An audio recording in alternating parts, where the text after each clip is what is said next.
Bégoua, République centrafricaine.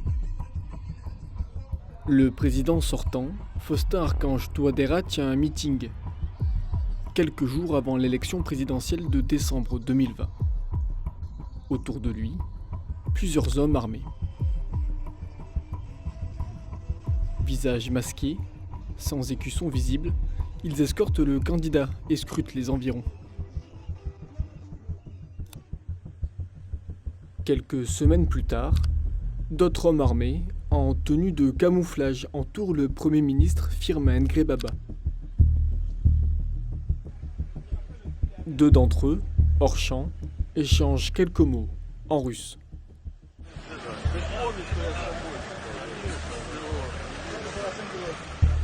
Officiellement, la Russie n'a envoyé aucun soldat combattre en République centrafricaine. Seulement quelques instructeurs, comme 7 hommes, chargés de former les soldats de l'armée régulière centrafricaine. Pourquoi des Russes, armés et en tenue militaire, participent-ils à la défense du pouvoir centrafricain ? Des vidéos et des documents, récupérés en ligne et analysés par Le Monde, montrent que ces hommes en armes font partie d'un groupe de mercenaires proches du pouvoir russe, le groupe Wagner. Une entité dont on ne trouve aucune trace officielle, mais qui depuis 2012 a déjà porté les armes dans plusieurs des points les plus chauds du globe.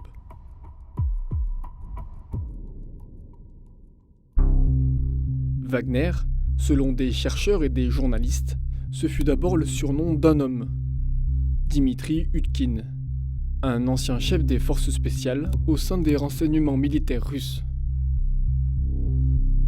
En 2013, Utkin rassemble autour de lui plusieurs anciens militaires russes dans une structure baptisée Slavonic Corps Limited.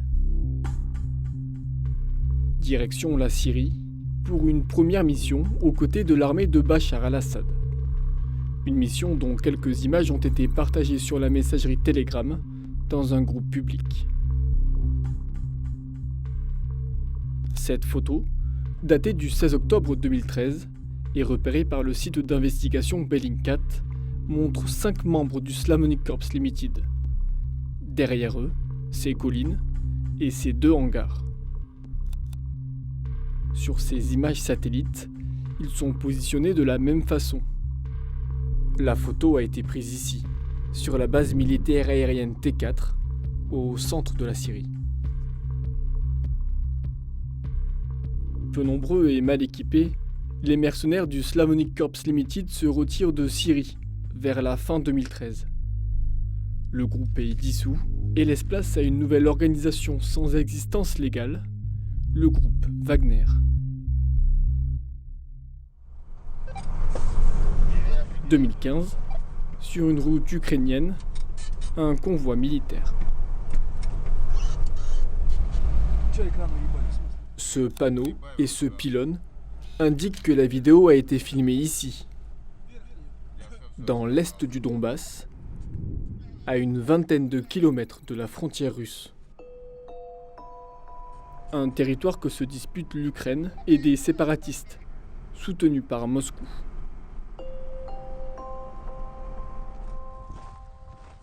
Au milieu des chars et des véhicules blindés, on repère plusieurs 4x4 civils. Et ces hommes, en tenue de combat, sans marquage ni insigne. Un engagement au plus près des combats, comme le montrent ces images.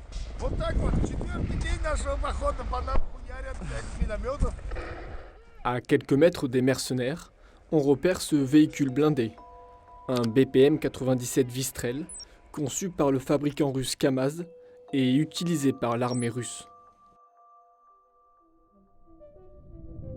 Entre 2015 et 2016, Wagner change de parrain et de dimension.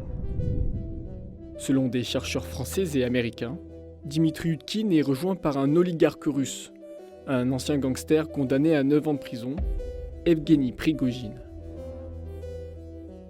Surnommé le cuisinier de Poutine, ce patron de restaurant est un fidèle du président.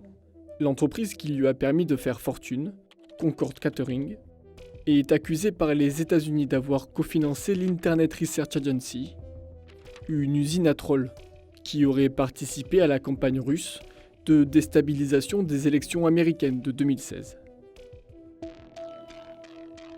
À la même période, ces photos sont prises. On y voit des mercenaires, à nouveau, en tenue de combat et sans insigne. Comme ici, devant les ruines de la cité de Palmyre. Une ville qui vient d'être reprise au groupe État islamique. Mais les djihadistes reprennent la ville. De retour à Palmyre, les hommes de Wagner combattent aux côtés des forces spéciales russes, appuyés par des moyens militaires aériens. Pourquoi ce mélange entre des soldats engagés officiellement et des mercenaires privés qui se battent incognito? Une partie de la réponse s'appelle la plausible deniability, le déni plausible. Un terme popularisé par la CIA dans les années 50. Le principe, mener une opération en restant le plus flou possible sur la chaîne de commandement. De quoi permettre ensuite aux responsables politiques de nier ou de se dédouaner. C'est ce que permet Wagner. Illustration en Libye. Depuis 2014, une guerre civile déchire le pays. Parmi les belligérants, le ministère de la Défense russe a fait son choix. Il soutient le maréchal Haftar, un ancien officier de Mouammar Kadhafi qui contrôle l'est du pays. Officiellement, la Russie n'a envoyé aucun soldat sur place. Pourtant, selon ce rapport indépendant de l'ONU, ce sont entre 800 et 1200 mercenaires russes du groupe Wagner qui se sont battus en Syrie. Le rapport liste 122 noms de mercenaires particulièrement actifs, dont 39 snipers. Le maréchal Haftar, on le retrouve sur cette vidéo, publiée le 7 novembre 2018 par son organisation, filmée au ministère de la Défense russe. On y aperçoit Valery Gerasimov, le chef des armées russes, avant que l'on repère, ici, Evgeny Prigojine, le parrain du groupe Wagner. Un peu plus loin dans la vidéo, tous trois sont filmés à la même table, en compagnie de Sergueï Shoïgu, ministre russe de la Défense. Des Russes en Libye? La question a été posée à Vladimir Poutine en janvier 2020. Российские граждане, они не представляют интересов российского государства и денег от российского государства не получают. Вообще в зоне конфликта много всяких наемников, в том числе, по нашим данным, значительное количество наемников переброшено из Идлибской зоны Сирии в зону конфликта в Ливии. Это очень опасный процесс. Très inquiétant, depuis 2012, pourtant, du Proche-Orient à l'Afrique, les zones d'action des mercenaires Wagner rejoignent parfaitement celles que convoite la diplomatie russe. Retour en Centrafrique. Déstabilisé par des groupes armés rebelles, le pays reçoit depuis 2018 une aide logistique de la part de la Russie. Des armes, des véhicules blindés, des hélicoptères et une centaine d'instructeurs qui ne prennent pas part au combat. Officiellement donc, la Russie aide sans combattre. En parallèle, le pouvoir centrafricain a fait appel à une société de sécurité privée, Sewa Security Services. Une entreprise russe dont on retrouve l'écusson ici ou encore ici. Une entreprise qui a pour responsable Evgeny Prigojine, l'homme à la tête du groupe Wagner. Prigojine n'est pas venu seul. À ses côtés, Dimitri Siti. Ce Russe, né en 1989 et passé par une école de commerce parisienne, est un habitué des opérations politiques clandestines.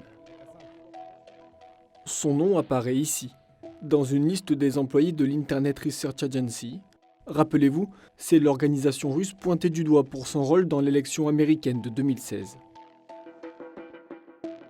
En Centrafrique, Dimitri Siti sert officiellement de traducteur. Une mission qui lui permet d'être présent lors de réunions sensibles.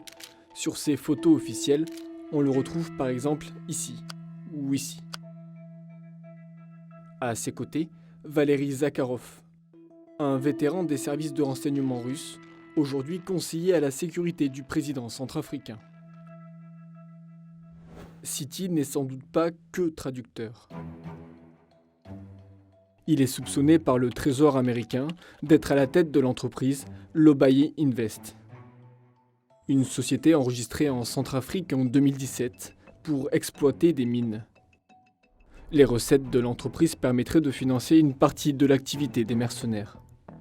Parti enquêter sur le sujet en 2018, 3 journalistes russes ont été assassinés dans des conditions obscures. De l'Ukraine à la Centrafrique, l'activité des mercenaires Wagner transparaît via quelques centaines de photos et de vidéos qui circulent en ligne. Une fois analysés, ces documents permettent de suivre l'évolution de ce groupe, à la fois dynamique et insaisissable. Un groupe dont la France n'hésite désormais plus à prononcer le nom. Et donc il faudrait éviter que des tentations terroristes supplémentaires puissent aboutir dans cette région. Voilà. Mais c'est surtout la Russie qui, en grande partie, M. Bockel, par la force Wagner, c'est-à-dire pas par des forces, par la force Wagner. Celle qu'on appelle, c'est Prigogine.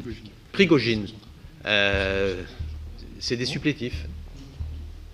S'il m'entend là, au-delà de cette salle, qu'il sache qu'on le connaît bien. Voilà.